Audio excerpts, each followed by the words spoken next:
need to add a few. We have the law enforcement center bill to be paid, which is $65,543.22, and the reentry center is $3,900. And then the other one is germ shields that we purchased for $1,176. Germ shields? Okay, is it okay with the maker of the motion in a second if we just include those? That was my intention, yes. Okay. Further discussion on the bills? Any questions?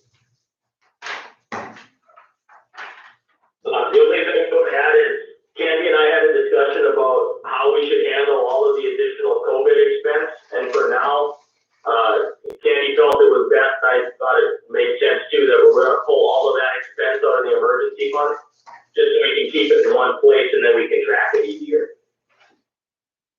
So that's why you're going to see the emergency fund being used for COVID-19 related items.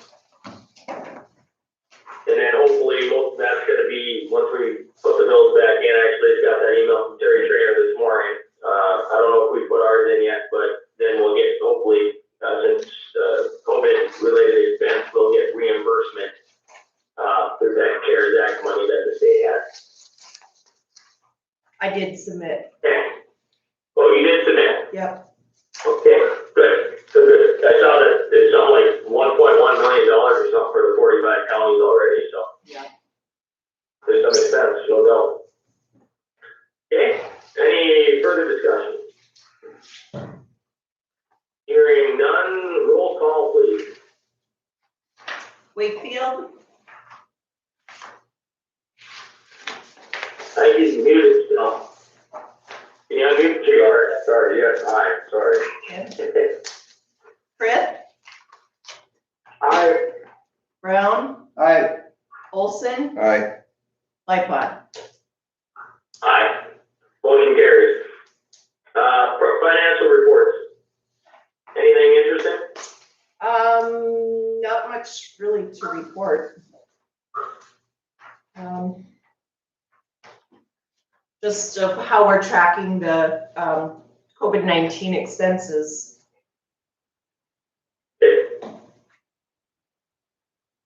Okay, do we have a motion to approve the financials?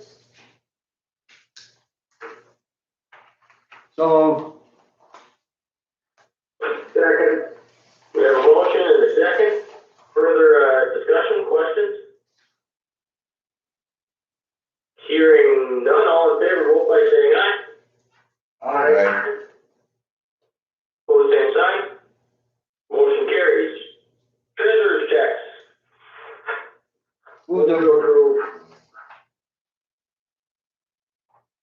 Second. Okay, we have a motion. I think I heard a second too, correct? Yes. Okay, very good, thank you. Further discussion? Hearing none, all in favor, vote by saying aye. Aye. Pose same sign. Motion carries. Okay. Agenda. Does anybody have anything to add? If it's okay with everyone, I would just like to add one thing under new business. I just want to, we don't have Crystal on the line, but I just want to talk quickly about 6-month employment reviews, if that's okay with everyone. I just want comments from the commission, so. And Adam, maybe I should, I don't know if it's necessary to have it as an agenda item, but certainly for a discussion point would be that Ramsey County parcels or Ramsey County property within the county and some of the inquiries we've had on those. Yeah, we can, if that's okay with everyone, just referring to some FEMA buyout type stuff and things like that, so just so we can bring it to our attention. I think we can probably talk about that just so people know under your portfolio, if that's okay. Sure, that's fine. We have Beth Black on the agenda, don't we? Yes, this is another issue, Ed. Oh, okay. There's people asking questions about some of the FEMA buyout property that we've had in the past. Oh, okay. for the agenda? And if not, I entertain a motion to approve. Move to approve. Second. We have a motion and a second to approve the agenda as amended. All in favor, vote by saying aye. Aye. Opposed, same sign. Motion carries and the agenda is approved. All right, Sarah, you're up first. Good morning. Good morning. You are unmuted, okay. All right, perfect. All right, so just a report from Ramsey County Extension. We are still have no face programs until May 15th, so we are just waiting for guidance on that. We are just being creative on how to continue our programming. And actually, this past Sunday, we had a very successful 4-H event, which is usually face-to-face. We had our annual communication and clothing review, and we had actually 20 participants compete in the communication arts, which is our highest number in a very long time. Well, these kids were so resilient and they did such a great job. We are so proud of them. So if you like our Facebook page, we have some pictures of the kids taken from a computer. So it was really, really different, but they did great. We had 8 participants in the clothing review. They modeled some clothes that they bought or sewed, and they did a great job.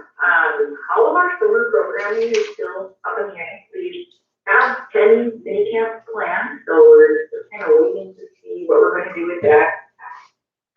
We did receive 2 grants to do some junior master gardening. Hope to have a couple of classes, so we'll just kind of see how that happens. We've been in contact with the middle school. We're going to have a garden there for sure, no matter what. And we've also got a garden plot. So if anything, we may have a lot of produce to donate this summer to the Hope Center or whatever, but we're still going to go ahead with that. And then we've also talked about many different scenarios for our achievement pages, which is our county fair, and it's supposed to be the end of June. So we're just kind of just waiting to see what happens. So that is kind of what we've been up to. Any questions? Anybody have any questions for Sarah? Doesn't sound like it. I was just gonna say, I saw the Zoom pictures of the kids doing their stuff. That looked pretty interesting. You said you had 20 kids doing communication arts. Maybe since we're all stuck at home, they want to communicate with each other. So I know. Yeah. It was just good to see everybody. yeah, it looked like it was fun. So It was. all right, thanks, Sarah. We appreciate it. Okay, on to Beth. Good morning, Beth. Good morning. We have just been, February 1st is when our year really starts off for our reassessment and our assessment. So it's been a busy time. April has probably been one of the busiest months I've ever had, just because there's been so many changes with how our meetings were held and just relearning how to do everything, but it actually amazingly worked out. Thank you, Steve, for helping me get over 40 meetings set up and ran, and actually there wasn't a single split in one of them. It's great. I do want to let you know I have Bob Taylor, from the president of Vanguard Appraisal, that should be on the line also. Steve, can we just check to make sure he's not muted at this time? Are you there, Bob? Was that kind of cut out? Was that a yes? He's muted right now. Okay.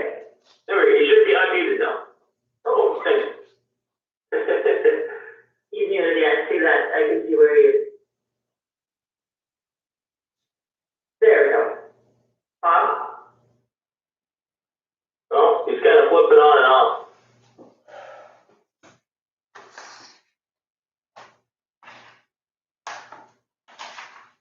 Okay, I think he's unmuted now.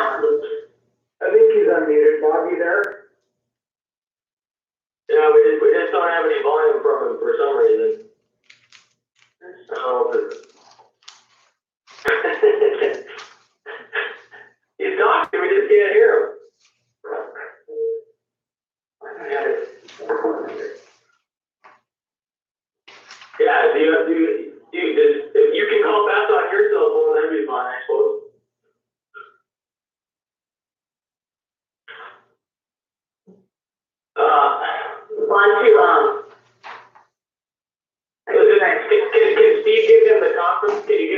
conference call number. Steve, do you have it? We can give it to him? Yeah. Do you want to go to Kevin real quick while I try and Yeah, is that fine with everyone? We'll go down to Kevin and then we'll come back to that. Just so we can get this technical thing figured out, keep things rolling. Okay, that's what we'll do. Kevin, are you prepared? Yep. All right, very good.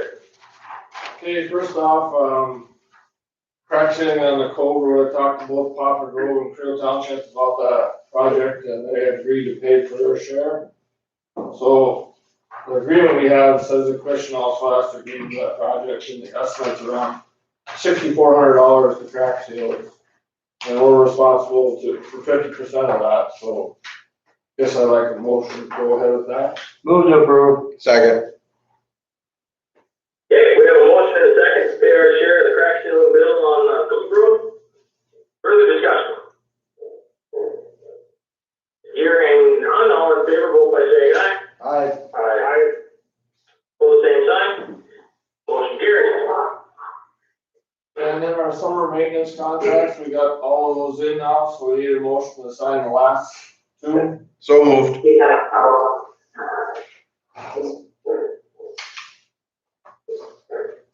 Second. Dave? Got a We second. had a motion, I'm sorry. Second. Okay, we had a motion and a second to sign the summer maintenance contracts. Further discussion? Hearing none, all in favor, vote by saying aye. Aye. Aye. Aye. Pull the same sign. Motion carries. And those are all in now, so that's the end of those.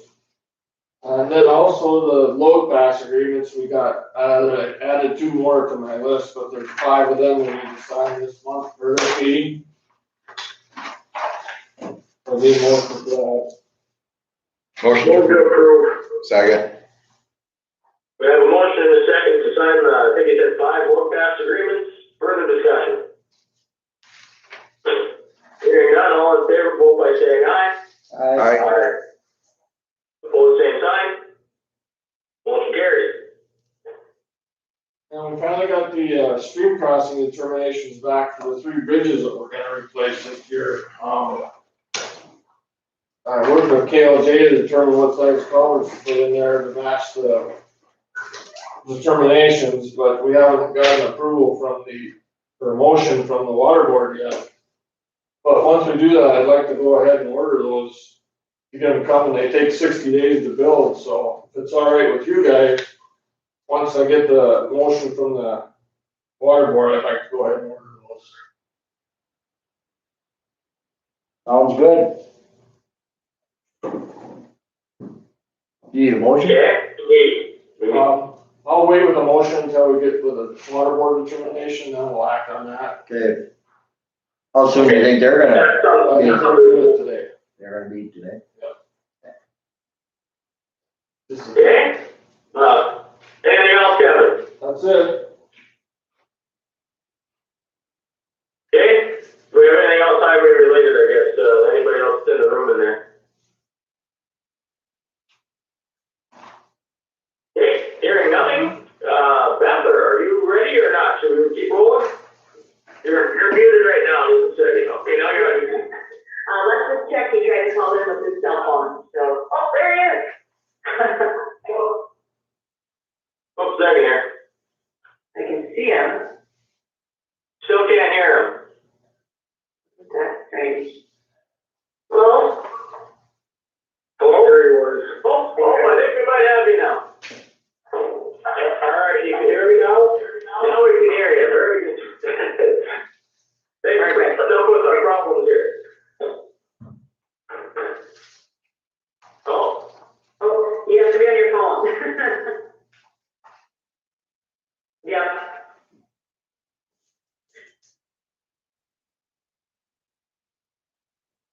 Are you, Bob? Okay, talking to you. Oh, I think he might have hung himself up by accident. Hold on, dial back in here.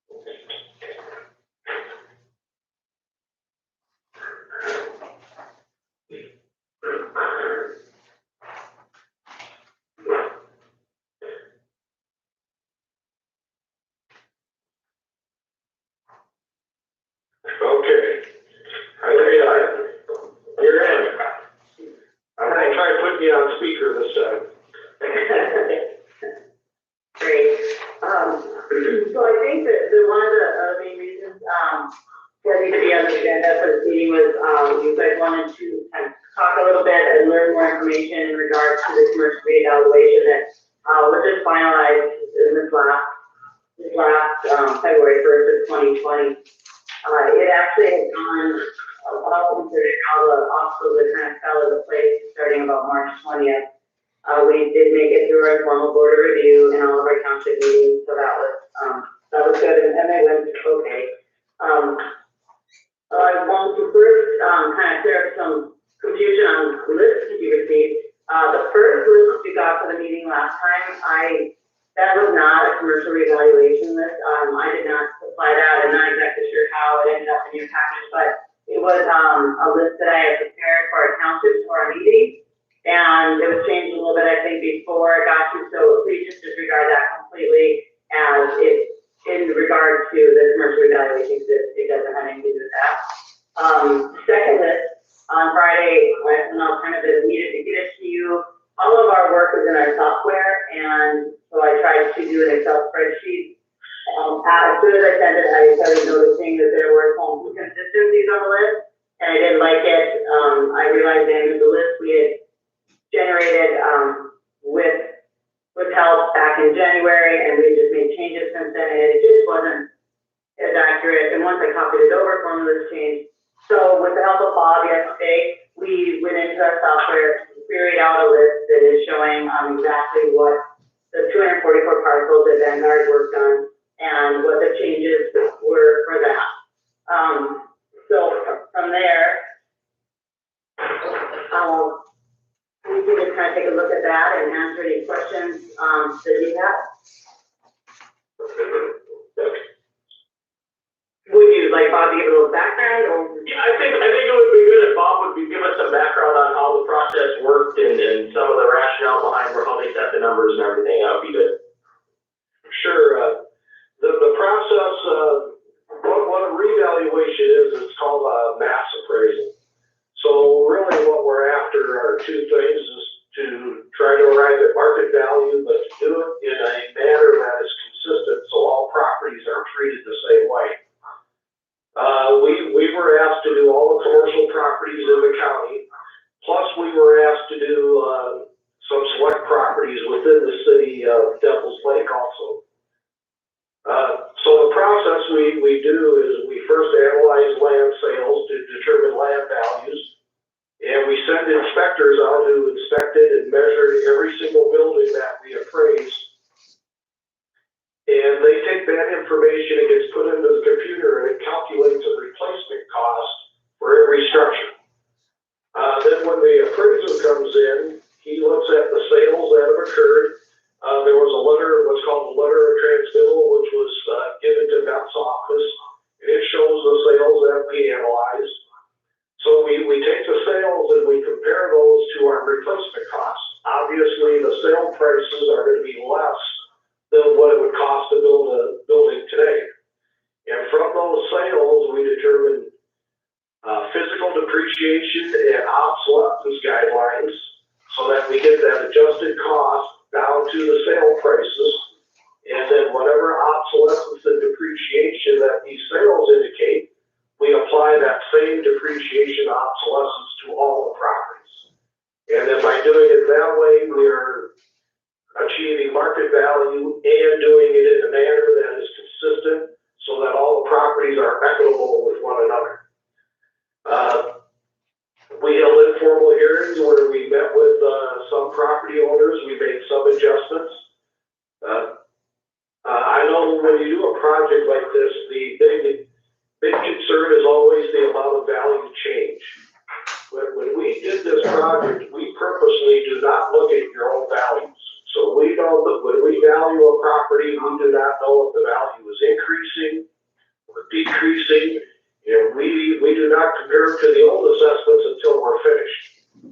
So there are some properties that went up substantially. For example, your campgrounds. The campgrounds saw huge increases, which again, we were not aware of until we were finished. And we met with a lot of the campground owners, and most of them indicated that they thought our value was in line. They were just concerned about the large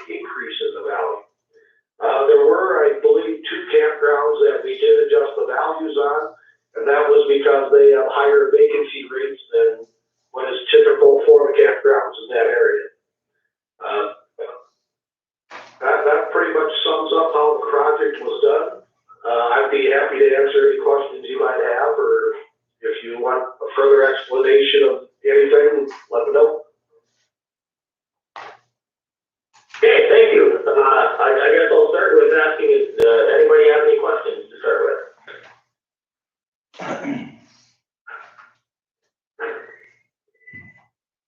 I guess this question for Beth, I'm on the last page of the handout that you give me. And I'm looking at 16 million, is that the increase in values that we have throughout the county? Is that correct? That would be for the improvement. The value increase for the county was 19.5. It's using the spreadsheet or the Candy printed and has on your desk today. If you look at the last page of that, that's going to be the most accurate. It has it maybe has yellow on it. I'm not sure if it is, so it would be on. Yeah, yellow and white. I might add, so what this report is that you're looking at, this came from our software. So you're looking at every property that we did in the reappraisal.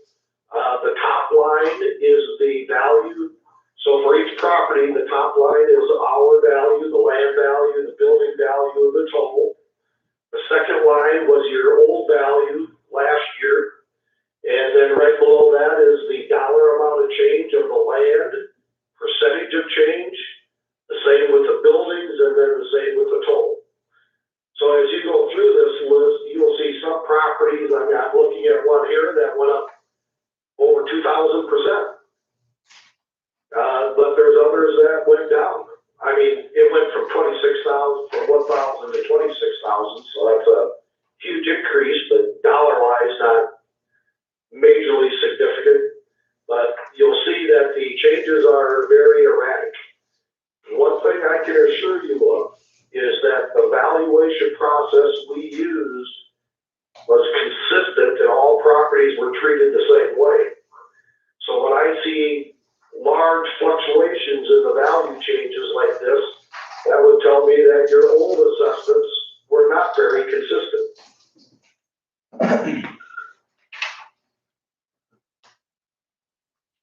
Okay, further questions? Yeah, one more question for Beth. When was the last time we had a complete evaluation of the commercial properties in Ramsey County? Could you tell me? I truly don't believe it was ever done. Considering just up until 2015, we still had assessors in each township. So they were all doing their own assessing. That was one of the reasons that kind of helped, or kind of made it clear that we needed to do that. We just have had so many different people working on commercial property that nothing was consistent. So I would say that we've never gone through a commercial reappraisal of this type. Beth, what do you think the percentage of increase in value of the commercial properties that we're putting on, or that we have in front of us? Is this a 30% overall, the whole county? It's on the report, the last page of the report. If you go to the very last page, the very bottom right number is 39.40. That is your value change of the properties that we appraised. 39%? So that'd be an increase, 39.40%, yes.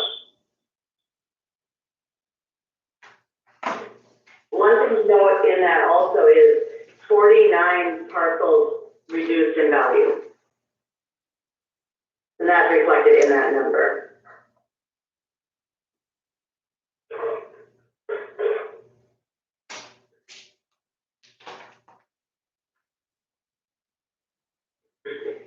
Further questions or discussion, I guess.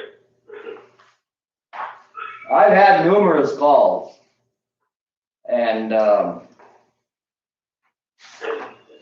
guess I had some information in front of me at home, but I guess it wasn't accurate, but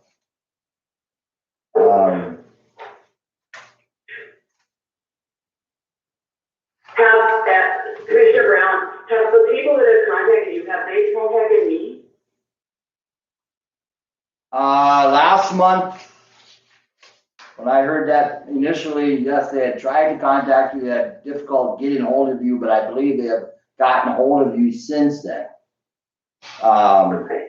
Who, was it more than 3 people or what, like how many people are you? One guy named off, one person named off 6 people that were upset.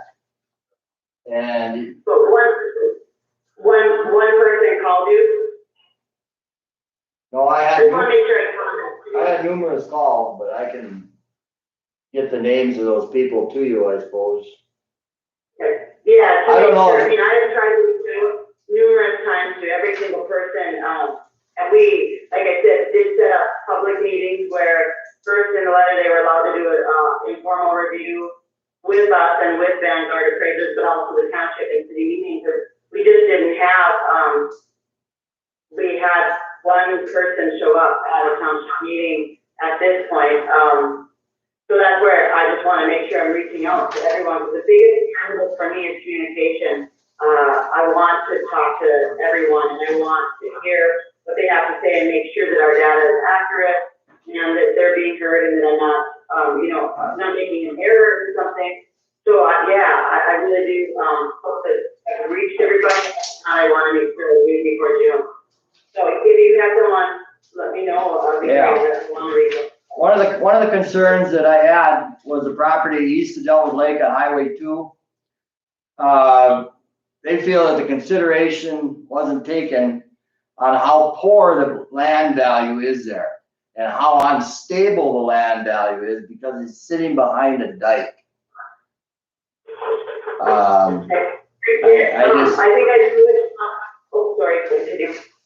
I just kind of had to agree with them. I mean, I guess I realized how unstable that area is, and it's probably all the way up and down Highway 2. I guess we all know what Walmart had to do to get their facility in shape to build a building there. They removed how many feet of dirt and added fresh dirt, and so I don't know what value they're putting on Walmart, the city, but that's one of the biggest things they have east of town was how unstable the dirt was and how little. I'm sorry. Go ahead. I would like to address that if I could. During our informal hearings, Beth, I don't know the exact number, we spoke with about 20 different individuals, and some of those were property owners on Highway 2. We actually, the best way to arrive at a value, obviously, is through comparable sales. There were 4 land sales of properties on Highway 2 that we did base our values on. So those sales, we had a lot of people talk about the floodplain, the high water table on Highway 2, but these properties that sold have those same issues, and we based our values on their actual sales. So those issues would have been reflected in those sale prices, so therefore they will be reflected in our value. Also, I would like to mention that just yesterday when Beth and I when she informed me of this meeting and asked me to participate, we did discuss the land values. Any of your land values on Highway 2 are the exact same land value that they were 20 years ago.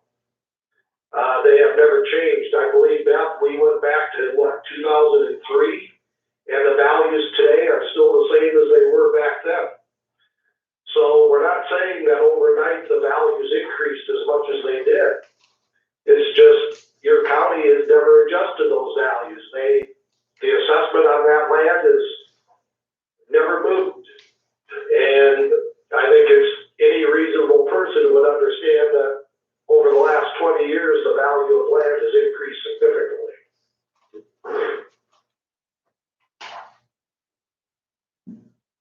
I would like to just share really quick on that property. I did go out and visit it personally on Tuesday and took a look at it, and I understand the way the building was built. It probably does lead to some issues for them, and I decided to make some adjustments on the building.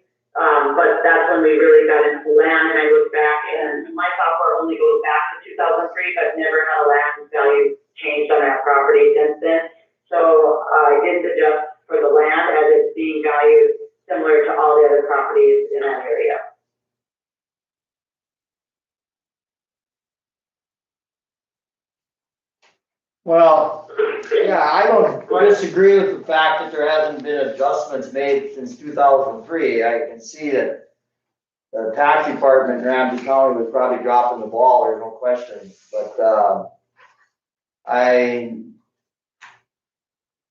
probably not in favor of, I know I'm not in favor of raising property taxes on some of these individuals on an average of 39%. And our economic times up here in North Dakota, with everything taking place now, it's going to be very difficult for some of those property owners to handle, I guess. So we'll have to see what kind of adjustments we can make.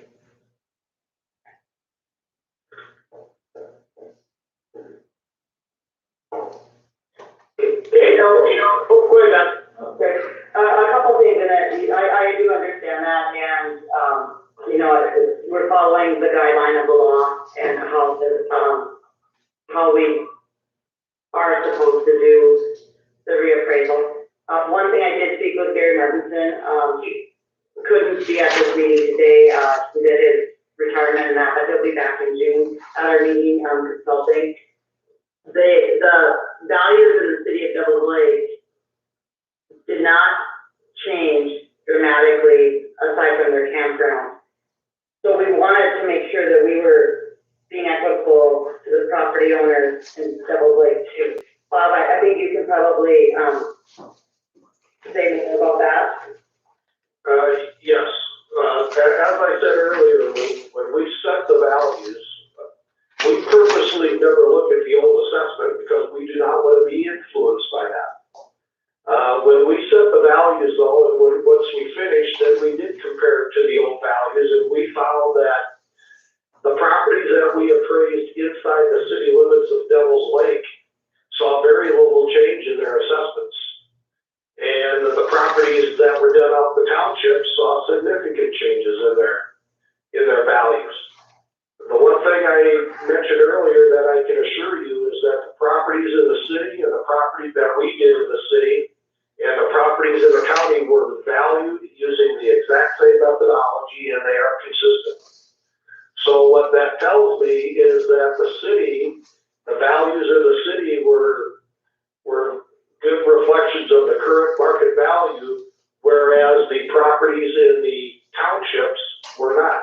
They were undervalued. And as a result, there's been a shift of the tax burden to the properties inside the city limits.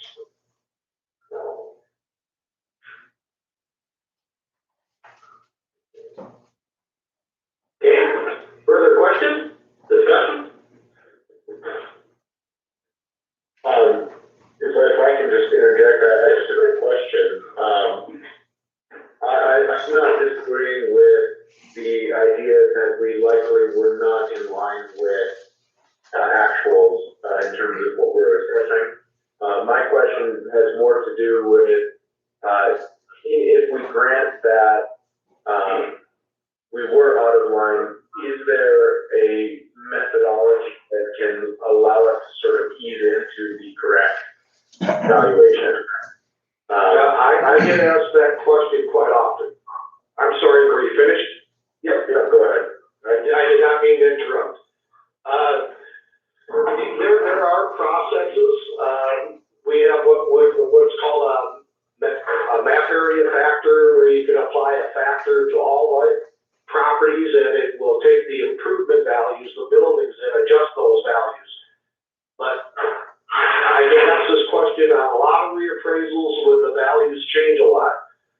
You've got to understand, as Beth said at the beginning, there were like 49 properties that saw a decrease. If you make those changes, they're going to see even a larger decrease.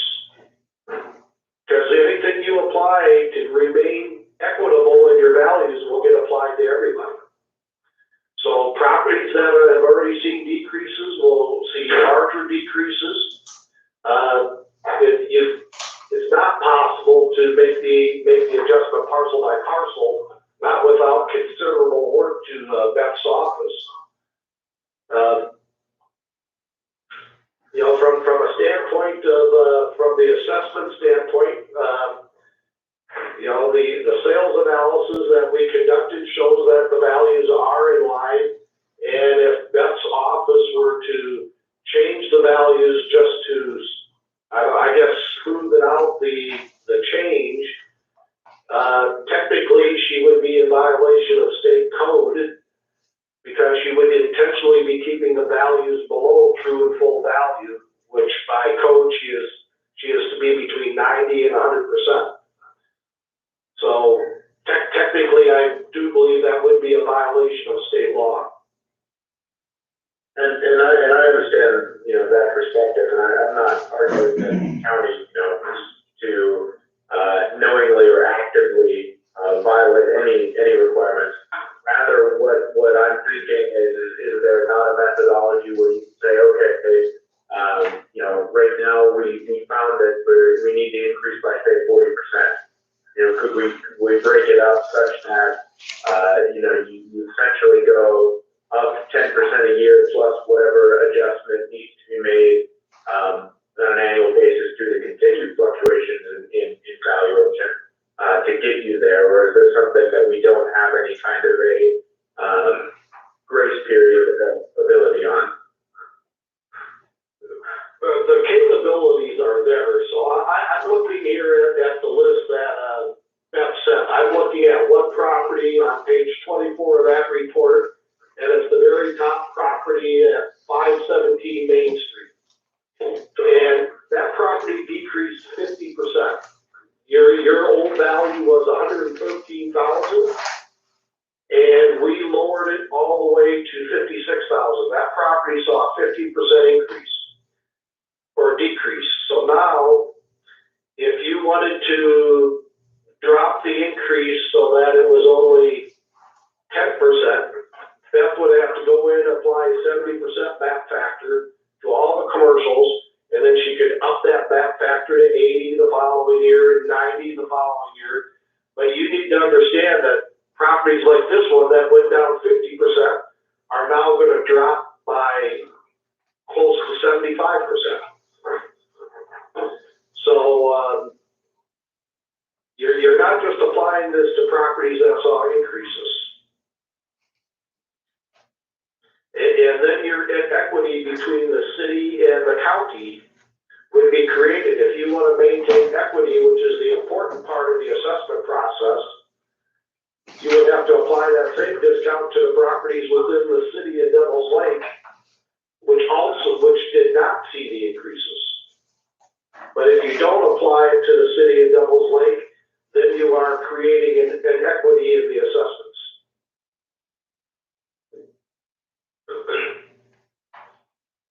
I think for me, where I'd be concerned with doing something of that nature is we haven't done that in the past, and I don't know if we'd be setting a precedent for the future. I mean, there's times where we had to increase egg license by 10 or 14%, and that was obviously hard.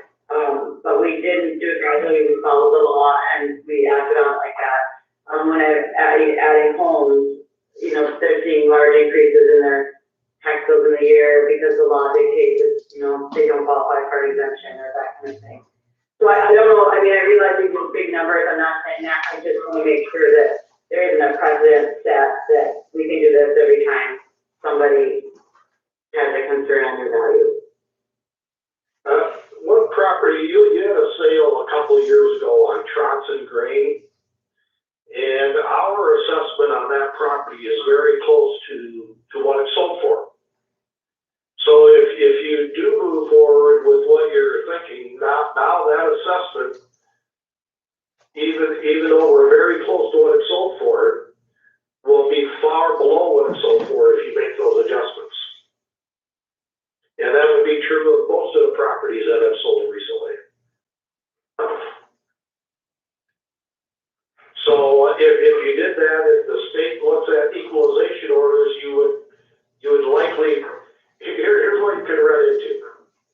If you lower the county artificially, the townships, the state is going to do their analysis for equalization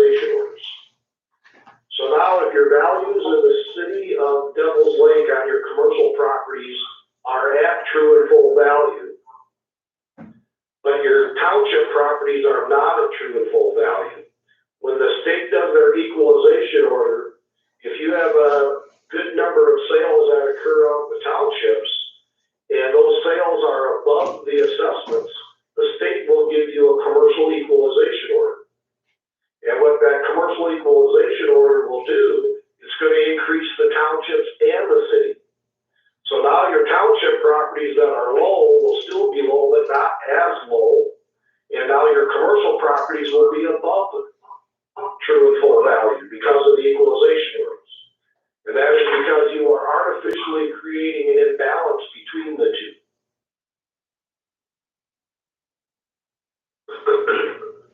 So it is very problematic to make adjustments just because the value change and not because the values are not reflective of market value.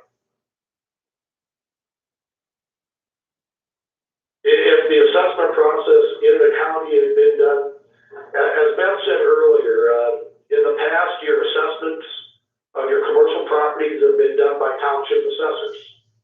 Township assessors have very little knowledge on valuing commercial property. They really have never been trained. If the process in the past had been the way it should have been done, you would have been seeing small increases pretty much during the good years. You've been seeing increases year after year in the market value, and nobody would have been commenting because they would have been small changes. But since that did not occur and you did a revaluation, all those small changes that never got applied happened all at once. And I completely understand from a property owner standpoint why they would be upset. But another perspective of looking at it is they should have been at this level all along.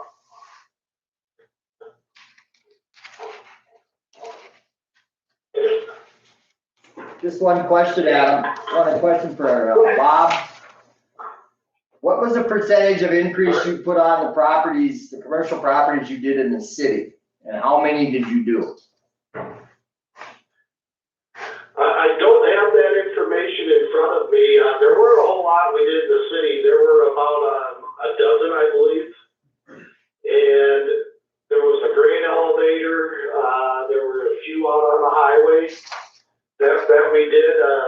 Ted Goslingo was the actual appraiser, and he is not here, so I can't speak exactly which properties they were. The city assessor's office, when he heard we were doing a reappraisal for the county, for the townships, he wanted these properties done so they would be equitable with the township properties. I can add just a flip to that, and that is exactly what it was. When we went forward with this, Gary wanted, leading edge and some of the properties that are the same along that area to be done together so that they would be equitable, so there wouldn't be any unfairness in that. So they had a campground in Double Lake in the city limits. They knew we were doing 7 campgrounds, so it made sense for them to do that. So the properties that were picked were things like Bobcat, I know, leading edge, like properties, the county properties. I was just trying to get to the bottom of how much the city had to go up with their, I would anticipate they had to go up and increase their values on their properties that they had Vanguard do, but I was just trying to get a handle on what percentage they had to go up. Sure. From what I understand from Gary is, yes, their campground saw a large increase, but the other properties, they didn't even have to send a notice of increase because they saw less than a 10% increase. They did have a couple properties that went down, and the example would be the grain elevator, which we also saw that in some of the grain elevators that they would decrease too.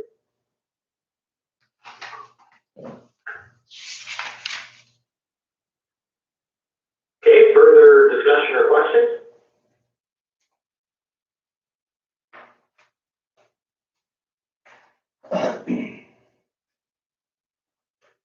I guess I just have one question, and it just popped into my mind, and I guess it would probably be for Beth.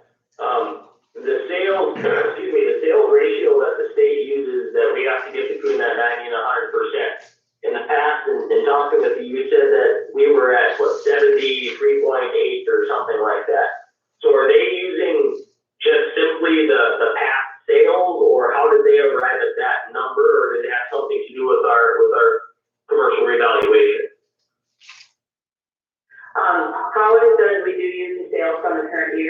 And then also because we don't have as many, we have to have 20, we can use supplement with sales from the past year. I think it goes back, I think, a couple of years.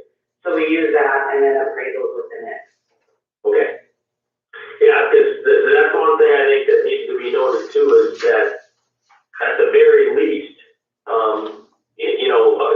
the increase we're seeing on this valuation, on this commercial revaluation, obviously is large, but at the very least, we usually try to stay at that 95% at least. We're 22% out just in that situation. So, it's just something to note as we go forward.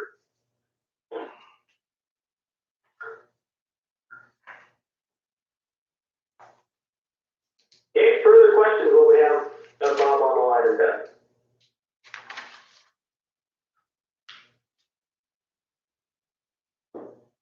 Okay, doesn't sound like we have any more. I guess I appreciate Bob calling in and giving us an explanation, and thank you for that. Sorry for the technical difficulties. I apologize. This first, I've used Zoom quite a few times, but this is my first time using WebEx. If it's okay, I have just one last thing. Commissioner Lightman, make it really clear that I in no way want to insinuate or want anyone to think that I'm saying that the past assessors or any of the past assessments were not done well or not done properly. Everyone was doing the best that they could with what they were given at the time, the way the laws were written at that time, and seeing a lot of increase in value in the last 10 years, whether it's residential or commercial. So a lot of changes have probably come very quickly, and you can't just change one area and then leave the rest of the county. It's just that's an equitable thing. But I just want to make it clear that I in no way am saying that anyone wasn't doing their job. I feel that they were just trying to do it within the parameters that they were given at the time. Okay. Well, this is part of the ongoing discussion. Obviously, it's still I don't even know what date it is, 5th of May, something like that. So we still have some time to chew this over, think about it, how it's going to be handled, and then we've got the equalization meeting in the first meeting of June, correct, Beth? The Tuesday in June. Yeah. Yeah. That's usually the first Tuesday of June. So we have about another month to try to get things squared away. Any more concerns that any owners out there that have an increase or are concerned about their valuation can still talk with Beth, and we can still work through things previous to that equalization meeting and kind of parse through it. So yeah, any calls that anybody gets, don't hesitate to talk to Beth about it, and she'll get a hold of the landowners, the parcel owners, and we can hopefully work with them to try to get some things straightened out. Because I know the ones that I've talked with her about, she contacted and we worked on them and got those values more straightened in line with where the property owners are. I don't know if they're happy about that yet, but still, it's a process, and we have to keep working on it. So, okay, I'll give one last chance for questions.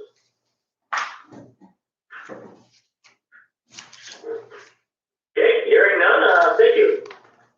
Thank you. Thank you. Okay, we already did Kevin, so we can move down. Susie's on the line. I think you're unmuted. Good morning, Susie. Oh, you go ahead. I guess what we're doing, me to go ahead. Oh, wait, okay. I guess I'll just say where we're at here, and Susie can chime in. In front of you in the packets, we should have had the visitors committee guidelines. The city, if I'm correct, adopted their ordinance to change the guidelines. So now the makeup of the committee has changed. So we now have two people we can appoint to the committee, and then we also have to approve the guidelines to match what the city did. And it's basically the same. It looks pretty much the same language. It's just making changes to put in our portions of the entry code as well as reference to Ramsey County. And I think Carrie's on the line as well. She's muted. If we can unmute her just to double check and see if she had looked over it and if she had any concerns with the legal document. Hi, Adam. I went through the documents and there is no concerns with it. Good, no concerns with the document then? Fantastic, I don't know, I just looked it over, it looked like it was mostly just cursory changes, you know, and just straightforward stuff on how the committee works, so. Or functions, I should say.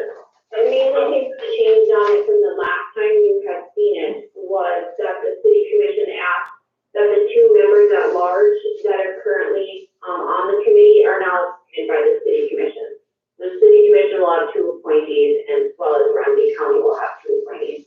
So it's still a committee of 9, or will be a committee of 9 once you appoint 2 people. But that was about the only change since the last time you've seen it.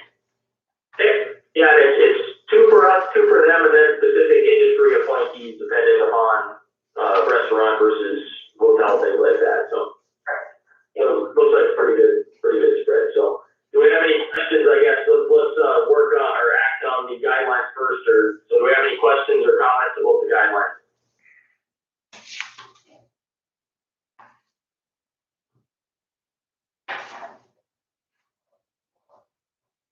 Okay, I think it looks good. I'll make a motion to go ahead and, then we adopt that. okay, we have a motion to approve the visitor committee guidelines, do we have a second? Second. We have a second, further discussion? Hearing none, all in favor, vote by saying aye. Aye. Opposed, same sign. Motion carries and the guidelines are approved. Okay, and then we have, since we approved the guidelines, then we have 2 appointments to make to that committee, and off of our ordinance, they will be staggered for terms as well. So I can't remember exactly what the term length is, but We were going to, it was 4 years, but for the first, we were gonna appoint one for 3 years and another one for 4 years. So Okay. it's okay to keep everybody, on the September timeframe, we would look at September 2023 and September 2024, okay. starting, this month.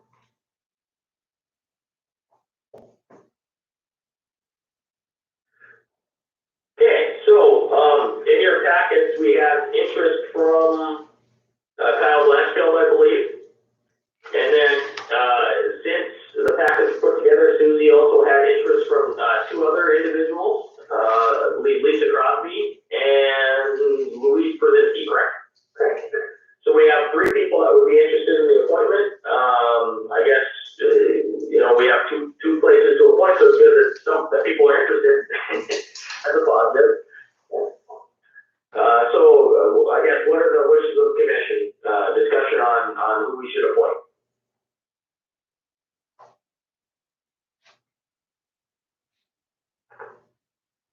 I don't know if this matters, but I should bring it to your attention, that Dick Brzezinski is sitting on our board at the moment. But his term is expiring here in September of 2019. So there could be potential, overlap with 2 of them on the committee, but only for a couple of months. So I just wanted you to be aware of that.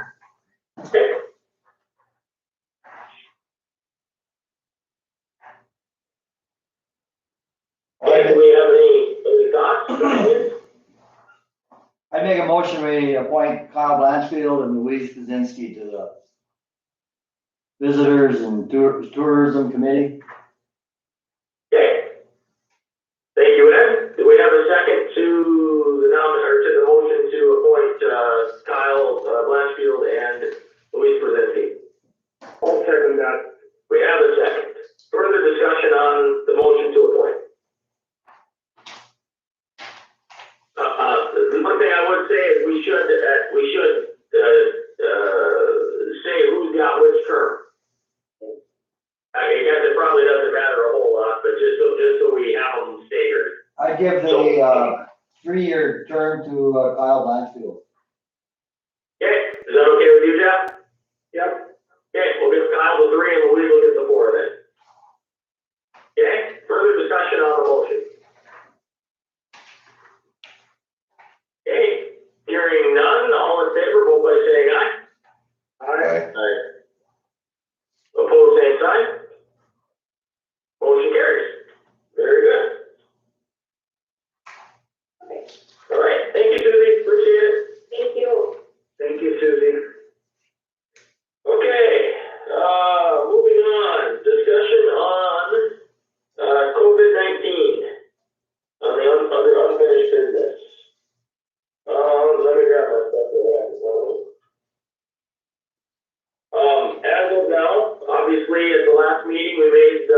motion to continue under the guidelines that the courthouse was operating under through this meeting. In the interim, the governor has started to relax some guidelines. Obviously, everybody knows as of last Friday, I believe it was. And some businesses are starting to slowly find a way to reopen. We have to make a decision, I guess, on courthouse operations and how we're going to move going forward. I'll just throw my 2 cents in for everybody, I guess, and you can take of it what you will. But I wasn't able. They had a department head meeting last. I can't remember what day it was. I think it was Wednesday, but I wasn't able to attend because I was teaching the kids. But following the department head meeting, I know they had some discussion in that meeting about what the department heads feel we should do with the building. Just obviously we make the final decision, but they'd like to have some input for guidance. And then I talked with multiple of the department heads since just to kind of get a feel for where everybody was at. And I can't say that everybody is on the same page perfectly, but everyone I've talked to up to this point, I haven't talked to every last person, but everyone I've talked to feels that it would be reasonable to continue under the guidelines that we have currently, with the thought process that county operations have still been functioning fairly well. There's been a couple of hiccups here and there, but overall it's been functioning fairly well.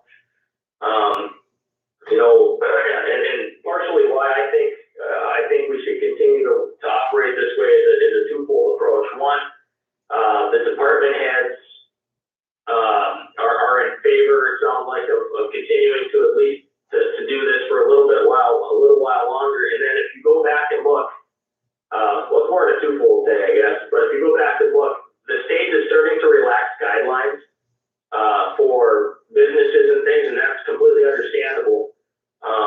But if you look at like state offices and stuff, I can't could be speaking on the term, but as far as I understand, they still are teleworking as much as possible, and they haven't opened doors to state offices more than they have to. One, and two, if you go look at the White House guidelines, which are straight out of the CDC, they've got a phased approach to how we should start opening up again. And they've got, I think, what they call our gating criteria. So they're like benchmark criteria for when you should start the phases. And one starts at once you hit the gating criteria of downward trajectory of positive cases as a percentage of total tests within 14 days. So basically 14 days out of your peak, as well as a downward trajectory of documented cases of a 14-day period. So 14 days out from the peak, basically, is what they're saying is when you should start phase 1 of opening things up again. Their phase 1, from a White House perspective, still is, and the CDC is still encouraging to telework, return to work in phases, staggering work schedules, which is things we're already doing, closing all common areas in buildings so that people can't congregate. So lunchrooms, break rooms, any kind of common area would be closed. Still minimizing non-essential travel, which is essentially what we're doing. And then still considering special accommodations for personnel from your vulnerable population. If you look at any of the different projections, whether it's I think it's INMH modeling out of the University of Washington, or you could go look at the Northeastern University modeling, all the ones that the CDC and the White House are using, they're projecting North Dakota still hasn't hit its peak. We're still looking at like the 13th or 14th of May as a peak. So 14 days past that would put us at, basically the 28th of May, 1st of June area. So essentially that's where I'm drawing my rationale from. Now, anybody can disagree with me, but to me, we're continuing to operate fairly well. The public, I haven't had one complaint from the public on how we're operating. The department heads have said that after the initial change, people have really become accustomed to it, and they're okay with it. And it's not like we're completely restricting access. We still are just asking for a by appointment whenever somebody has to come into the building. So my inclination and my thought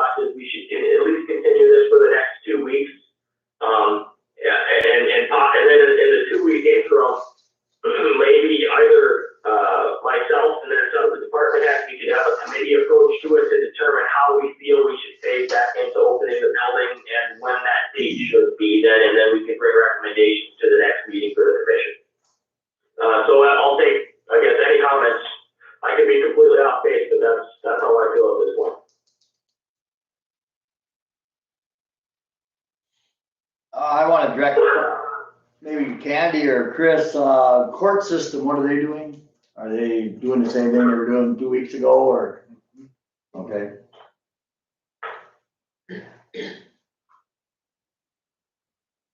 Yeah, and Carrie's on the line too, so she could maybe give us some insight to that. Last I saw, they were gonna continue to try to do telecourt type stuff through the 1st of July, if I remember correctly. So they were pushing out, or maybe it was all jury trials were pushed out to the 1st of July. But if you could unmute Carrie so she could give us some insight, that'd be great.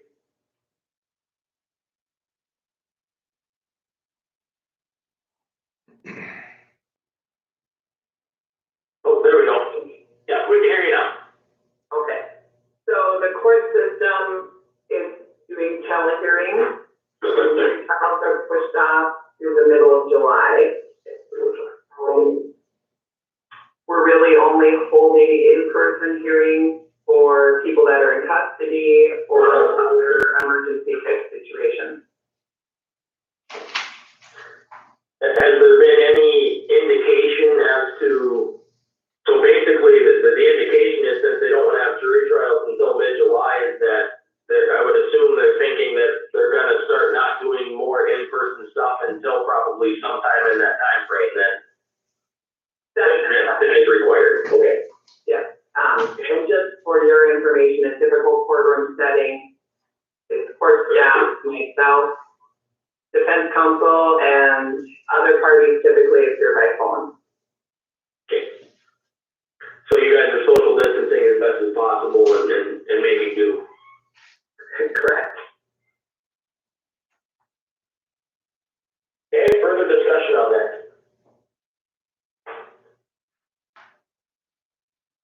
Any other thoughts, opinions, comments?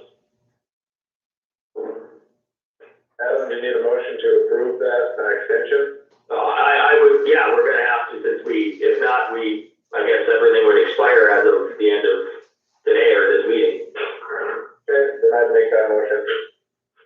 Okay, we have a motion and a second. So you're saying basically you want to continue what we're doing through next meeting, and then in the interim we'll come up with some guidelines to phase our way back in and try to figure out a date that will work then. Yeah, that would be great. Okay, we have a motion and a second on the table to do that. Do we have any further discussion? Just one question, just one question for the elected officials, I want them to be involved in this also. Carrie and Candy and recorder and the treasurer, you people are all right with this? You feel this is what we should do? Yes. We've already made changes and guidelines for election. I would like to just have it closed. Because we're gonna get a mad rush of people and make it more confusing if we change what we've already put out there to people for voting. I mean, for my department, but it works how we've been doing it, so. Well, I'm just asking that, I want them to be involved in this decision also. Because it's not the commissioners that are in here every day, it's the elected official. Is Carrie still on the phone? I am, can you hear me? Yes. So from my office's perspective, any of the public, we have our number posted, I have my cell phone number posted. We haven't really had any communication issues that have been brought to my attention. When we look at reopening, we will have to do some sort of staggered system, because if somebody was to get sick in the state attorney's office, those hearings still have to go on. People are still being arrested, people have mental health issues, programs that happen.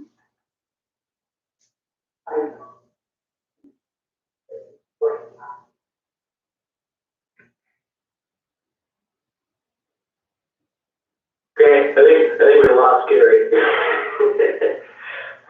Well, the reason I brought it up is I think the public should be aware that the other public officials are also making a decision here, And it just isn't a commission. I don't want to, you know, skirt my responsibilities, but, I want to have input from them also, and if it works, then so be it. We'll carry on, I guess, so. Yeah, and I agree completely, Ed. That's why I brought up, you know, I talked with, let's see here. Carrie, so I did talk with Carrie now, Candy, the recorder's office. Right. I think who else I visited with. Treasurer. Oh, go ahead, yeah, I don't know if I haven't talked with Lisa specifically, but it's just, and what I've heard from people is that they were fine with continuing like this just because they want a little bit of additional time. And I think when we're talking about phasing or staggered approach to get back into it, we're gonna have to give our staff a little bit of time to figure out how we're gonna function when we decide, you know, when we decide to phase back into reopening, you know, like whether it's staggered work schedules or what things their specific office is gonna need. You know, we're gonna have to kind of work through some of that. So I think you know, just to buy us a little bit of time, give us a little bit of you know, time to figure out exactly, you know, how we're going to do this to make it work. So. Okay, so we have a motion and a second. Further questions or discussion?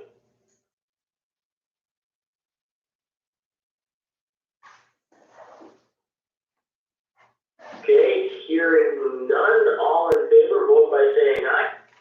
Aye. Aye. Opposed, same sign. Motion carries. Okay. Very good, thank you. Now we'll run into new business. Approval of every billing with the yearly maintenance, which is $3,000, and then the city pays their portion, which is $2,500.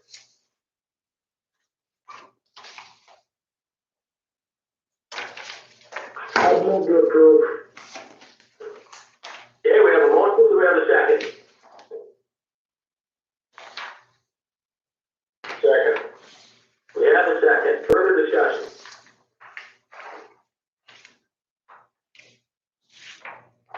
Hearing none, roll call please. Brown, Aye. Olson, Aye. Frith, Aye. Wakefield, Aye. Lightfon. Aye. Motion carries with post paid.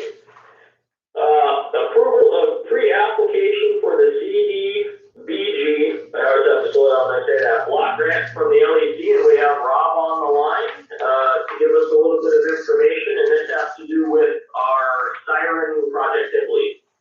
Morning, Rob. Oh, you're talking and we can't hear you. Oh, you're muted again, now you're unmuted. Or now. There you go, we can hear you, all right. So, in talking with Sandy from the North Central Planning Council office, we were wondering that if the siren project might be something that we could apply for the community development block grant. And, you know, she did some research for us and found that it would be a suitable venture for us to be able to pursue through that grant program. There is a maximum of $100,000 that can get from that, but, and then of course there's a pre-up over 10%, which is already going to be covered anyway. So it's just, it was a no-brainer to do the pre-op and see if we can get some additional funding that way. Okay. And basically, it was just similar to the handicap accessible entrance, we are the sponsoring commission for the application going in then. Correct, yeah. Okay. Do we have discussion or a motion to sign that application, or support the application, I should say? So moved. Okay, we have a motion, we have a second from Commissioner Fred. Further discussion? All in favor, vote by saying aye. Aye. Aye. Opposed, same sign. Motion carries. Thank you for doing that, Rob, and finding hopefully some additional money. Yeah, no problem, but we'll keep looking. Sounds good. Okay, review of the VSO report, which is in your packet.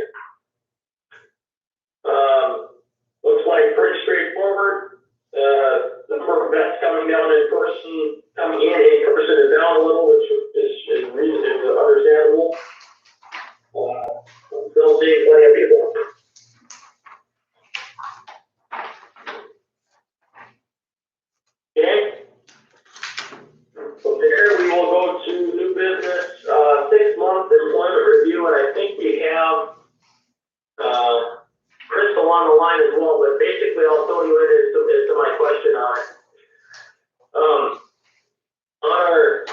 We used to have, well, I shouldn't say used to have, there's a 6-month employment review, stipulated and, I don't know if it's necessarily required, but stipulated in our personnel policy. The 6-month employment review used to be that we had a probationary period under our policy. And if I'm saying this wrong, Crystal, at the end you can chip in and correct, but our policy doesn't have that probationary period anymore because we're a right to work applicable employer. Basically, at any point in time, if somebody isn't doing the job correctly, if duly noted, you could separate from that employee at that point. But we used to have the probationary period, now we don't, but we still have a stipulation for a 6-month review on new hires just to get the, guidance and feedback on how they're doing their job, maybe areas you see where they can strengthen and things like that. But as one of the stipulations, it used to be that we used to look at possibly a wage increase at that 6-month review after the probationary period. Now our policy states that a wage increase shouldn't be expected necessarily, but it is still a possibility. So how would we like to handle that going forward as a commission? If we're doing a 6-month review, do we want the commission, the portfolio holder to do the review, and then the commission to weigh in on if we feel a pay increase is reasonable, or off of that recommendation from the portfolio holder, if the portfolio holder do it, or how do we want to handle that? Because there's no clarity in our policy on how that should be handled.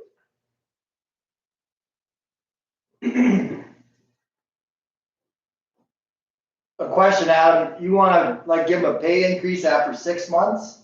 Is that what you wanna put in? Well, no, I'm just asking because that's something we used to look at when we had the probationary period. You started somebody out at a lower wage and then you bumped them after 6 months of quality work. Our policy no longer states that. Okay. But if that's something we still want to consider as an option, or do we just say we're going to do a 6-month review to give you guidance, but the next time you could get a pay raise is at the end of the year, whatever that year cycle is in then? Well, I think that would be satisfactory there, what you just said, so. Okay. I think That's basically it, so.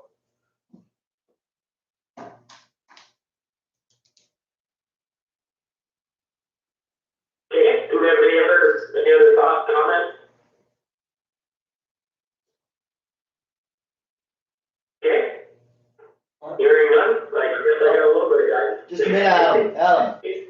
Kevin wants to talk. So are you talking? Oh, Kevin, yeah. Are you talking just like department heads where the portfolio review, or are the department heads reviewing their employees? Well, the commissioners are reviewed by employees, that's the question. No, I'm speaking more to, once the commission hires a department head, and then the commissioner is a portfolio holder, how do we go about doing that when we have a new department head we hired? Yeah, that's basically what I'm alluding to. The departments, you guys are all used to doing this, a 6-month review and all that structure. I'm just wondering how we want to handle it as a commission, basically, when it's a new department head. Okay, thanks. Okay. Any further comments? Okay, hearing none, I guess we will move on. Okay, visitors and delegations. Do we have any visitors and delegations on the line? Anybody that needs to say anything? I guess everyone's muted, so how would they know unless they raise their hand on the app? You have one in person. I got one here. Yes, we have one in person. Is Neil there then, correct? Where should I be? I don't wanna, Just step Yeah. up there, I think, by the door. don't wanna get in anybody's bubble. So we can hear him. Yeah, the speaker. Just tell them how we can hear you and we'll listen. Okay, my name is Neil Donnelly. I live out on that 14th Street Northwest there, just west of town. And I had just been watching the frost come out. I don't know if anybody else has taken a spin on that road yet. And found that 35 is just a little too fast and just about lost a bumper. I was wondering what repairs will get made to that. Seems like it kind of keeps coming and we just keep pumping more clay out and keeps mixing in with the gravel and we never really get a good top there. And I don't really even use that section, but I just know that people go faster than 35 and somebody will catch that thing and be a rough night.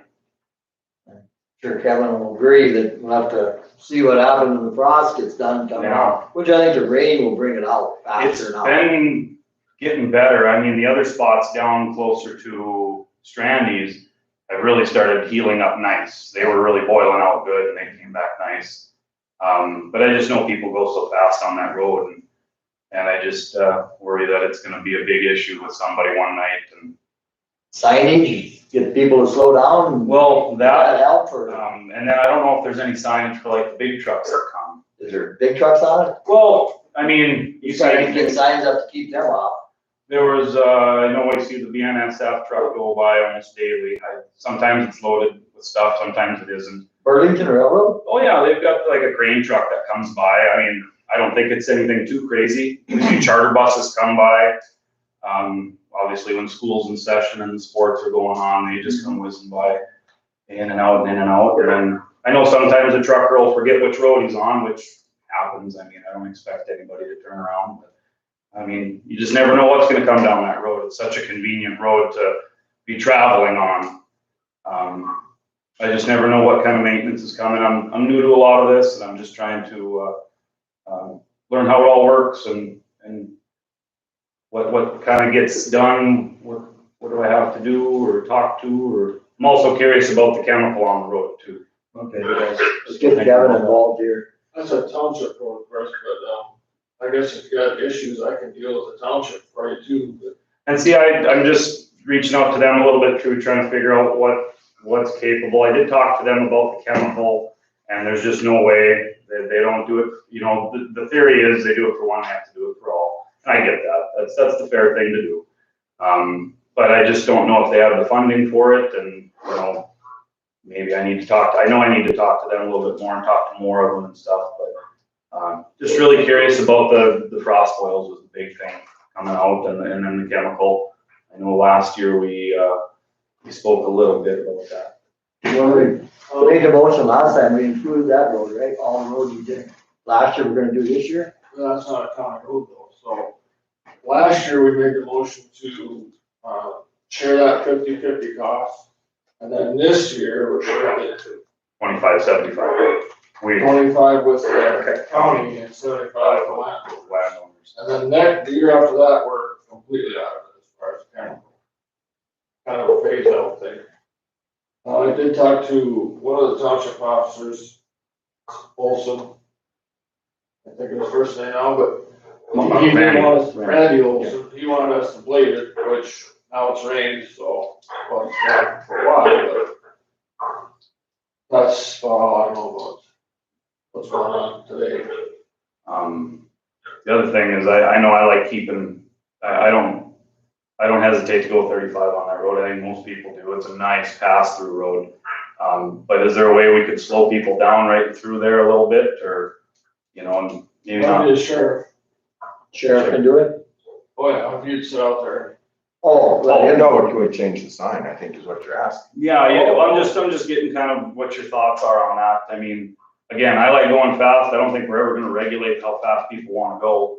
Right. You know, at night, they're gonna come clipping the same speed they've always gone, but now I've got a little kid living out there and I've got a little more stake in that game if somebody comes by a little too fast. And, you know, say they lose, I mean, I know I have a tough time keeping my vehicle when it's raining, slushy and soupy, and some people just don't have any regard for that. And they could really come whipping in. I mean, it's not like my I kid. can talk to the township about changing the speed limit. That would be a motion they would have to make. Yeah, I'm just tippy toeing. I don't know what, again, I like going just as fast as the next person. You know, I'm not trying to say anything, but I don't know if maybe there's a common ground that we can all reach. You know, the dust is gonna start coming here soon, and I just, I wouldn't think the township would have a problem putting no truck sign up there. I No think truck we're going traffic. there now. Except it's There is way one down, there? it's way down by the deaf school. Yeah, that would make- It's right in I there don't by the see it deaf on the school. ground. Put more up, put some more signs up. well, and you know, I mean, I remember driving a truck, learning how, and not being maybe as good of a driver as the next person. Sometimes you don't see the signs. You know, I don't know yeah, you put more up. I don't know if I saw it, I don't know if I could have turned around. You know, that's another thing, you know, and I don't want anybody to feel like they can't continue in a safe path and just get out of there and don't do it again. But yeah, maybe the signage would help deter some of that. Maybe we need some signage over there at College Drive and one on the other end. Yeah. You know, Well, no truck traffic. Sounds like there was one kind of coming off College Drive, Mark? Yeah, there is. There's one right there by the deaf school somewhere. It's no truck route, and you know, by the time you get to the trailer court, Yeah. you're doomed. I mean, What, but I think, you know, right where that first sign is, I don't remember what the sign says, you know, maybe there should be a no truck sign on that. yeah, The railroad's notorious on that road. Well, there's no reason for them to be on that road. oh God. And you go out there and question, all you do is get yelled at. Well, we Honestly, gotta get above that. So we gotta get. honestly, I don't really mind if they're, I mean, again, I'm okay if somebody's gotta use it, you know, it is what it is. It's, Not this time of the year. well, not this time of the year, and, you know, maybe if they do wanna use it, maybe they wanna offer some funding towards that road. That's a good question. That's a good answer. You know, I don't mind them using it, I don't mind the truck traffic, I think they could make that road a little more robust, if that's a good word to use. I think last year we even spoke, and does anybody remember the last time there was a layer of gravel or something put on that road? I think it's been 3 or 4 years. you know, and if we do the chemical, you know, we're kind of SOL once the chemical's down, we can't do much more. We can't blade it, can't do anything. So yeah, I just bringing up points. I don't know who's gonna be receptive to some of this. I was curious. Where the soft spot is, they don't use chemical there either. Right, yeah, last year we didn't want to pay for that. I don't blame anybody else for not wanting to pay for it either, but I did have one person from the trailer court reach out there right out in the corner there, and they asked me what the deal with the chemicals. I kind of told them what we went through last year and what's gonna happen. And, you know, I don't think he ever interjected, but I know he feels that wind coming off of there and it's just full of dust, and, you know, it's just a nuisance, that's all. Can I ask a quick question? Is that okay? Yeah, go ahead, Evan. Kevin, I know it's a township road. Is that included on the perimeter road though, correct? Yes, it is.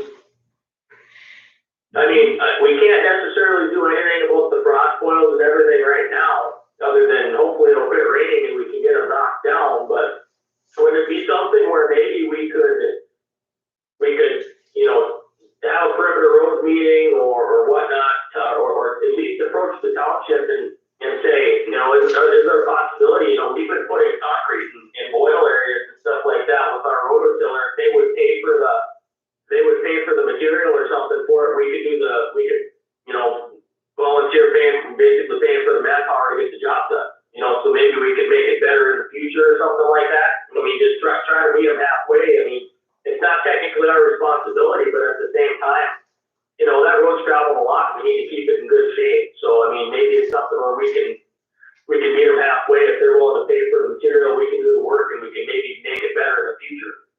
Yeah, I can approach them on that. I'll put an estimate together. Well, I kind of have a question Yeah, I mean, regarding that whole deal too. Maybe we should just take that road back. I mean, you get calls, we get calls. We spend every year we go through this. Maybe Ramsey County just needs to take that road back. It's the city. Well, I think the city should have an equal say in this. Absolutely they I don't know should, why because- they can step out as easy as they do. Go ahead. but you know, you got the bus route, you got grain traffic, you know, not counting the semis, but you know, you got the farmers coming to town and back and forth on that road. it seems like every year we go through this and every year we discuss it and every year it's, oh, the township doesn't want to put any money in it, the township doesn't want to grade it. I can't even imagine the amount of phone calls you get over it some days. Maybe we should just take that road back. Well, it's kind of like the coal road, you know, just made an agreement with them. We don't own that either, No. But the Cole Road has a bonus, it's paved. I mean, this road isn't paved or never will be, So so. it's even more maintenance. Yeah. You know, There might also be some talk about, you know, why that's so well maintained as to, you know, they do have some population over there. I think they do have a lot more rolling into their county. And speaking with one of the township members, I asked them, I said, you know, were you guys ever a part? You know, they were a part of the same township at one time. It didn't sound like there was a lot of love from one side of Highway 2 to the other. So that's why the split happened and it occurred. But I do think, you know, that did hurt that township a little more financially. So anyways, my other question was counts. I think we've talked about counts before on that road. Are there any projected for this year? I mean, maybe when school's back in session, just get another reading of how much traffic's on that road. Maybe that's a more determining factor on, you know, proving how busy it is, maybe getting some more assistance from the county, or again, having the county take the road over if they see that it is being that traveled. we can do council. Sure, that's no problem. But, you know, do them during, hopefully it's gonna be probably a little bit different now with this COVID thing going on. But I just remember bus after bus after bus, and it was school nights, you know, I mean, it wasn't just weekends. And then you have the softball on the weekends, and you know, it's a nice, easy route coming from the west to get into the sports complex and stuff. And it'd just be nice to see that get reflected. 'Cause I don't know when the counts get put down. I think I've seen them in the past where they've been down after school's out, you know, it's summertime. Maybe we're not quite seeing that traffic in that area, so. We did the 4th of July weekend. Yeah, and that's gonna be busy too, but it doesn't reflect that school traffic, you know, that heavy school traffic and school sports. And again, it's such a nice road to have to get in and out of town. I mean, again, I like going fast like everybody else, so I don't wanna slow anyone down. I just know it'd be nice to have some help on it. Where does the city line end on that road? Go through that? Where the pavement ends and then it starts up again. Where the pavement starts. At the intersection out there, west, where you jump down the highway 2. Well, that's where the new industrial park is. So it's just there, right?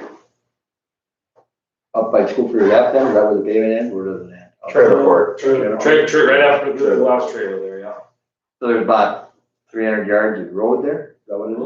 3/4 of a mile. Is it that far? Wasn't it like 1,600 and some yards, or Is it? 600 feet. 1,600 feet or yard? It'd have to be feet. It's just short, it's about 3/4 of a mile, so it'd be 400 feet, or 4,000 feet.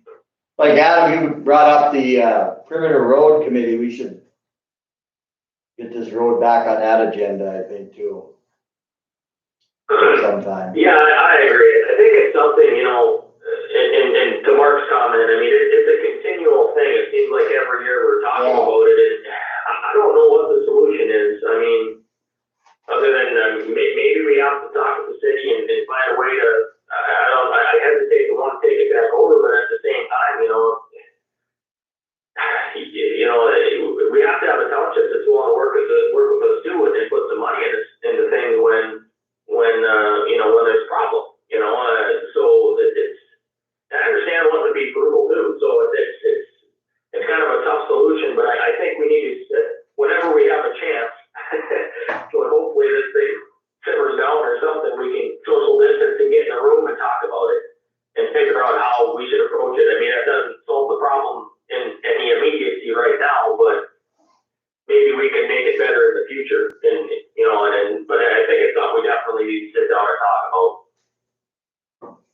Well, I'd really like to see the city chip in some money, because every time something happens in the city, in the roads, it greatly affects that road. I mean, I'm assuming they're gonna top Highway 2 or something. They're gonna do something on Highway 2 this spring. Widening the shoulder. Okay, so everybody's gonna be wanting to get off of Highway 2 as soon as possible. They're gonna slip on that road all summer long again this summer. Last year was the underpass. Every time the city does something, it affects that road huge, because it's the sneak-in road. I agree. Yeah, no doubt about that. It's just like when they resurfaced out north here, you know, they all came across the truck route. Then all those came back down that same road again, so.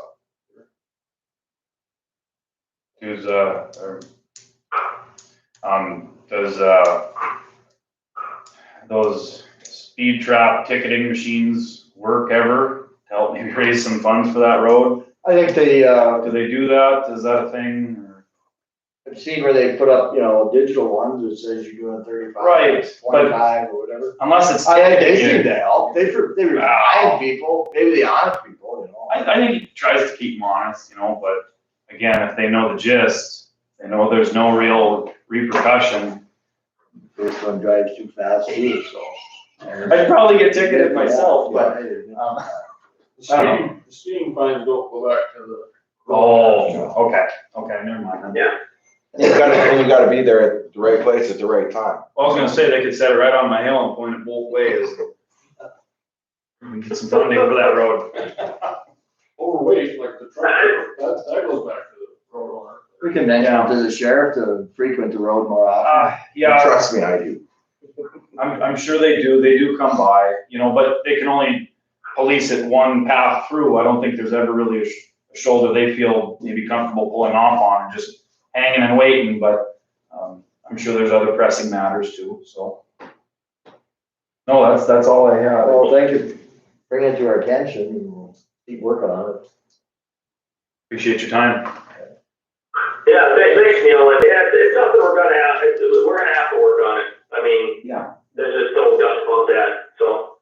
I made some notes while we were talking, so at least it's getting my line rolling a little bit, so. No, any talks are good. I appreciate your time, and you guys all have a good day. Thank you. Thanks, Neil. Okay, thank you, Neil, you too. Okay. Let's go to, portfolios, I guess, we can start with, Commissioner Brett.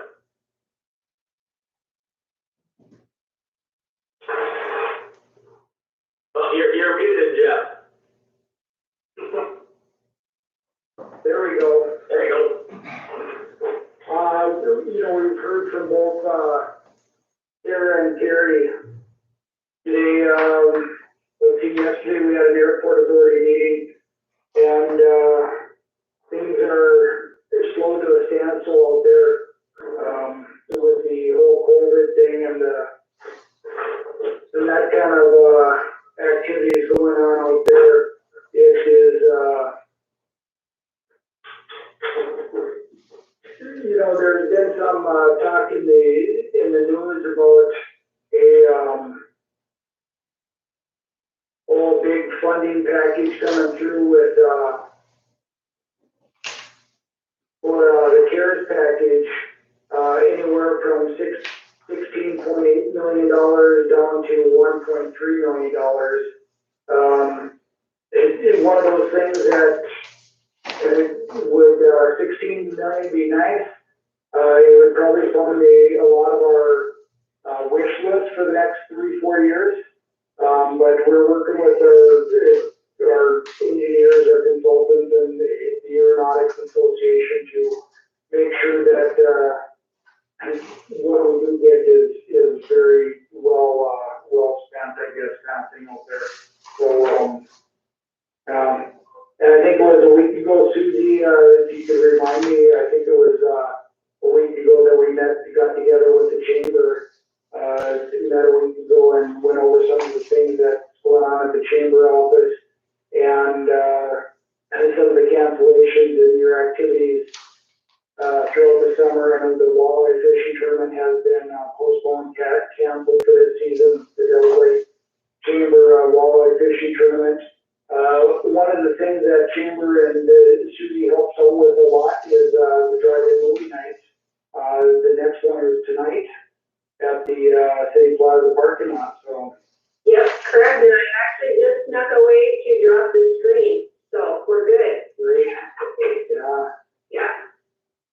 the weather's gonna cooperate tonight, it may be a little chilly again, but, and that works out perfect for social distancing, everybody wants to stay in their vehicle anyway.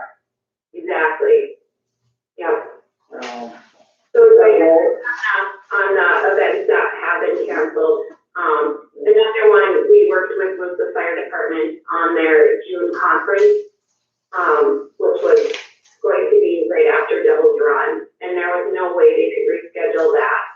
And with essential employees not really being able to travel around the state right now, they felt it was best just to cancel that one. And then, did you mention Devil's Run moving? I did not, but, yeah, go ahead, that's July 10th through the 12th, is it? Yep, they moved that July 10th to the 12th, and so that's still far ago. Right. Numbers are down a little bit because they haven't opened the Canadian border yet, but. Hopefully that all works out. That's a great weekend for our community and great way to see all those classic cars come to town. Yep. The other thing under, I guess, we talked a little bit about it with the properties. I've had 3 calls within the last couple of weeks on inquiries about Ramsey County property within the county. It's been FEMA buyout properties, whether people wanted to either buy it, use it in some way, shape, or form.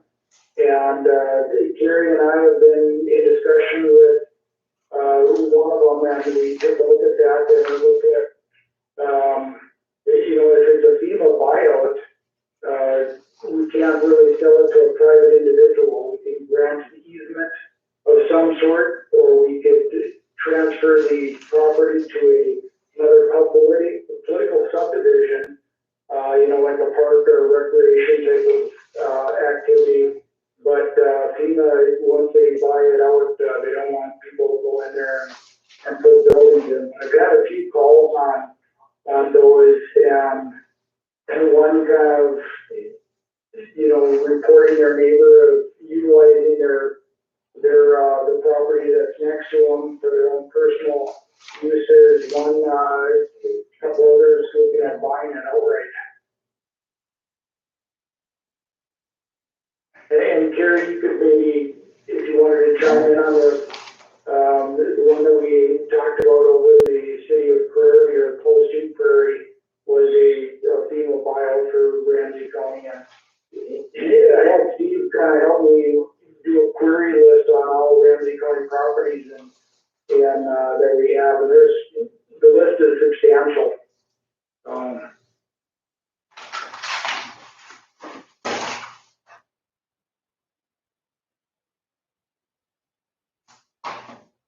That's all I have. Oh, Carrie unmuted and then muted again. Must get some feedback. I was giving feedback when I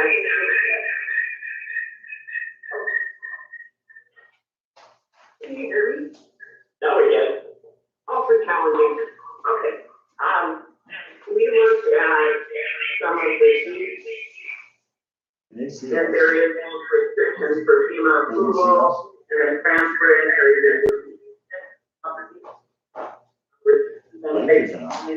or That red light is on. Oh. That summarizes it like that. I don't need. Yeah, and this is something we ran into, we've run into a couple times, I think, in the last, hasn't been for a while now, but, with different situations where people wanted to utilize FEMA property and there was just no avenue to do so. I think if I remember correctly, one was out in the Cliffs where there's a FEMA buyout. They thought it'd be nice to put like a little park area in. Well, it's not a political subdivision, so we couldn't do anything with it. We tried to figure out a way to do something, but unless it's going to be open to the public, you just can't do it. So those deed restrictions really, and the agreements really make things difficult.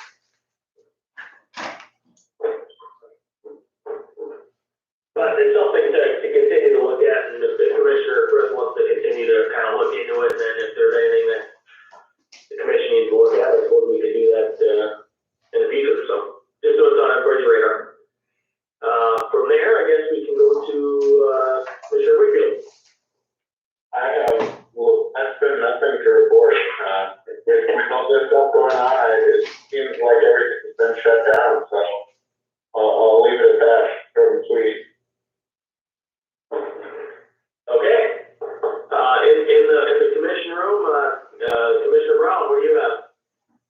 We had our,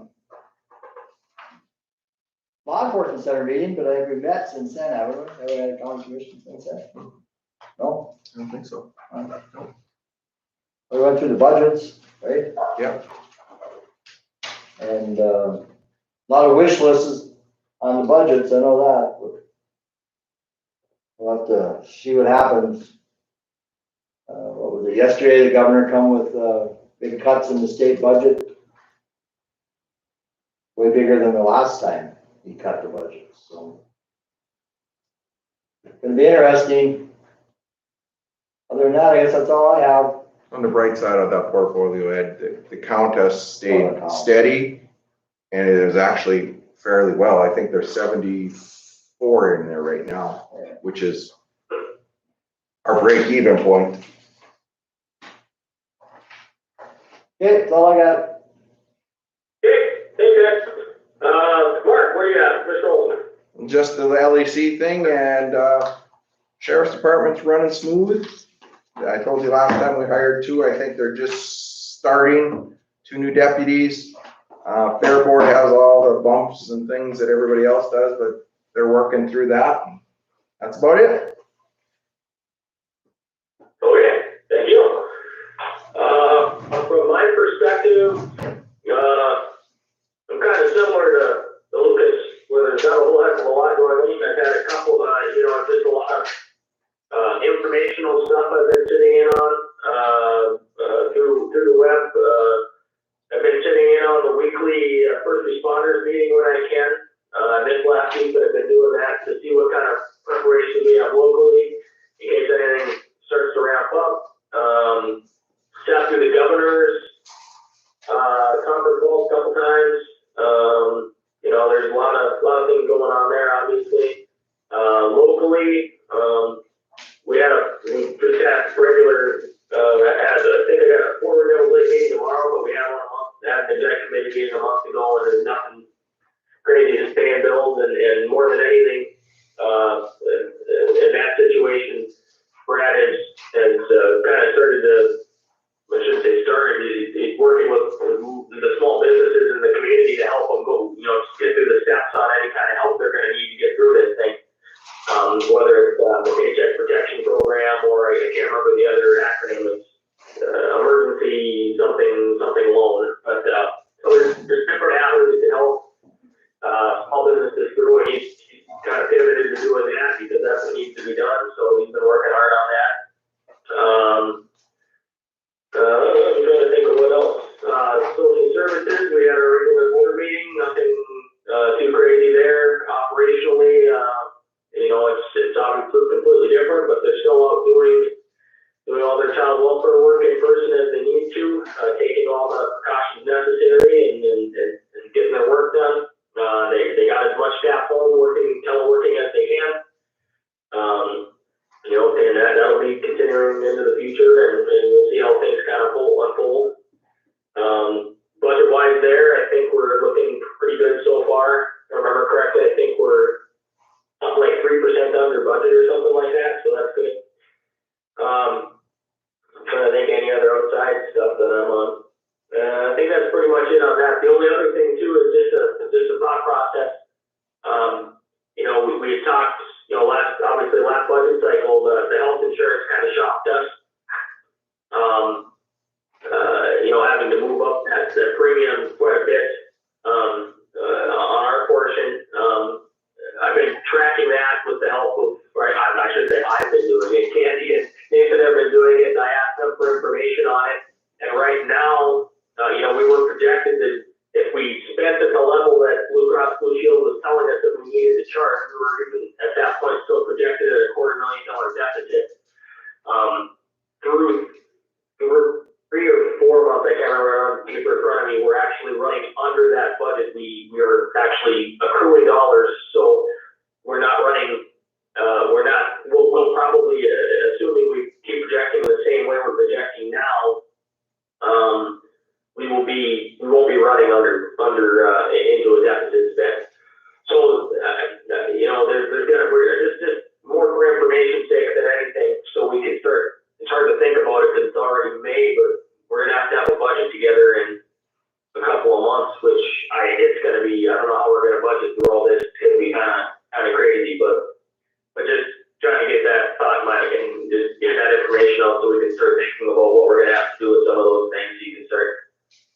around your head when you got some free time, so. That's all I got.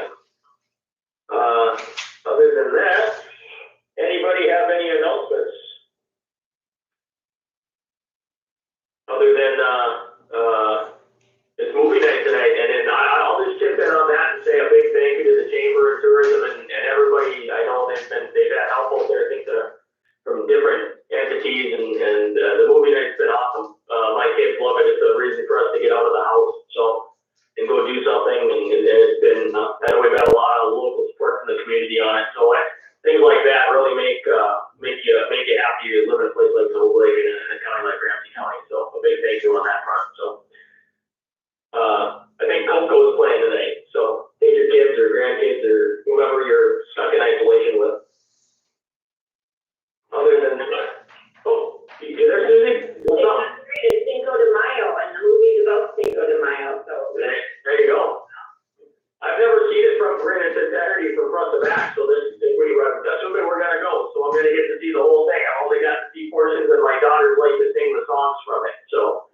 It'll be interesting in my car today, let's put it that way.